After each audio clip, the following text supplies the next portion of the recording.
melanjutkan cerita kemarin. Jadi buat gambaran, si Greco ini belum sadar ternyata narasumber yang sedang dia wawancarain itu ternyata adalah psikopat yang lagi dia cari. Dan singkat cerita, psikopat ini nawarin minum ke Greco. Dan ketika psikopat ini jalan ke dapur dan ngambil minum, Greco ini iseng buka laci lemari yang ada di sana dan menemukan 99 foto korban sebelumnya.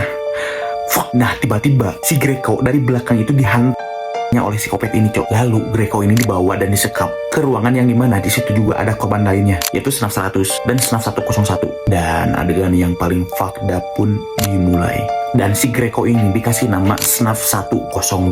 Yap, judul film ini para korban dimulai dari si wanita dulu alias Snaf 100. Dan pokoknya gua gak bisa ceritain apa yang terjadi setelah itu. Yang pasti si psikopat ini ngambil paksa yang ada di dalam terus kebayang gak lo? Dan masih banyak adegan-adegan yang gak bisa gue ceritain di sini karena terlalu wadidaw. Dan setelah si psikopat ini tuh difotoin dong bang. Dan setelah itu wanita ini dibawa ke kamar mandi. Yap, scene pertama kali di mana film ini dimulai. Dan dilanjut ke korban selanjutnya alias Snaf 101, di mana si psikopat ini muka wanita ini sampai nggak berbentuk lagi pakai benda tumpul. Dan adegan itu kayak jelas banget. Dan akhirnya dia pun dan setelah lu tahu wanita ini diapain sama psikopatnya, literally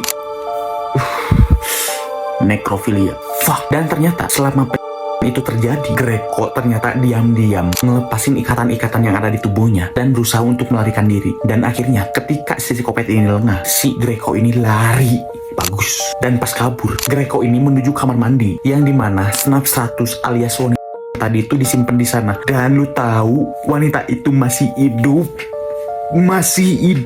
Dan akhirnya scene kejar-kejaran sama psikopat pun dimulai, Blay. Si Greco syukurnya bisa melarikan diri dan bisa si psikopat itu, cok. Dan selesai.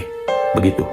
Fuck this film, bro. Jadi begitulah alur cerita dari film Snaf 102. Kalau lu mau gue bahas tentang film-film yang lain, jangan ya.